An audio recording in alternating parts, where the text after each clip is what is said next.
Welcome friends, welcome to India சமையல். இன்றைக்கி வீடியோவில் ஹெல்த்தியான ஒரு ஸ்நாக்ஸ் ரெசிபி. ஒரு கப் கடலைப்பருப்பு இருந்தால் போதும். இந்த மாதிரி சிம்பிளான மெத்தடில் உங்களுக்கு நான் செஞ்சு காமிக்கிறேன். நம்ம சேனலில் போடுற வீடியோ உங்களுக்கு பிடிச்சிருந்துச்சுன்னா சப்ஸ்கிரைப் பண்ணிக்கோங்க. இப்போ நான் ஒரு கப் அளவுக்கு கடலைப்பருப்பு எடுத்துருக்கேன். இதை குக்கரில் போட்டு கொஞ்சமாக தண்ணி ஊற்றி நல்லா வாஷ் பண்ணி எடுத்து வச்சுக்கலாம். இப்போ இந்த மாதிரி கழுவிட்டு தண்ணியெல்லாம் வடிச்சுக்கோங்க. கடலைப்பருப்பு முழுகிற அளவுக்கு மட்டும் தண்ணி ஊற்றினா போதும். 1/4 டீஸ்பூன் அளவுக்கு உப்பு சேர்த்துக்கோங்க. இப்போ சேர்த்து குக்கரை மூடி வச்சு ஒரு 3 விசில் வரட்டும். இப்போ ஒரு மிக்சிங் பவுலில் 1 கப் அளவுக்கு கோதுமை மாவு சேர்த்துக்கலாம்.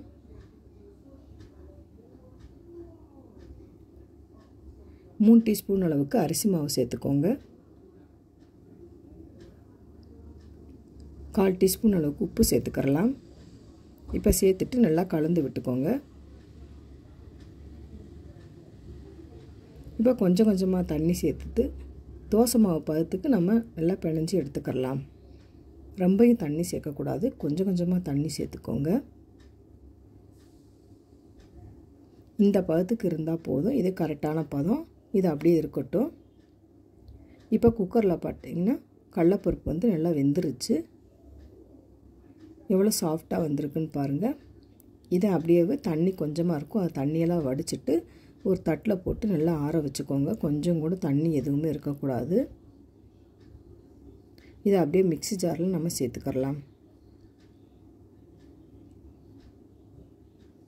ஸ்வீட்டுக்கு தேவையான அளவு நான் 4 டீஸ்பூன் அளவுக்கு நாட்டு சர்க்கரை சேர்த்துருக்கேன். நீங்கள் வெள்ளை சர்க்கரை வேணுனாலும் சேர்த்துக்கலாம். 1/4 டீஸ்பூன் ஏலக்காய் தூள் சேர்த்துக்கோங்க. இப்போ சேர்த்துட்டு நைஸாக அரைச்சி எடுத்துகிட்டு வந்துடலாம்.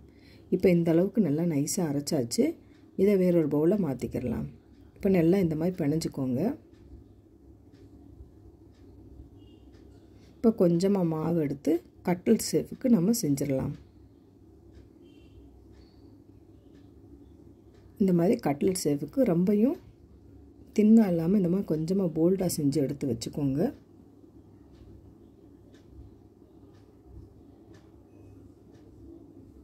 இந்த மாதிரி ஒவ்வொன்றா செஞ்சு எடுத்து வச்சிடலாம்.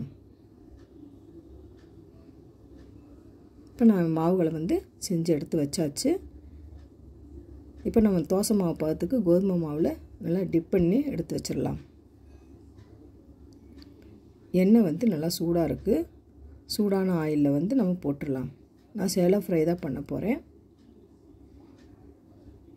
ஆல்ரெடி கடலைப்பருப்பெல்லாம் நல்லா வெந்திருக்கு. அதனால் நம்ம மேலாப்ப அந்த கோதுமை மாவு வெந்தால் மட்டும் போதும். அதனால் இந்த மாதிரி செஞ்சு எடுத்து வச்சுக்கோங்க.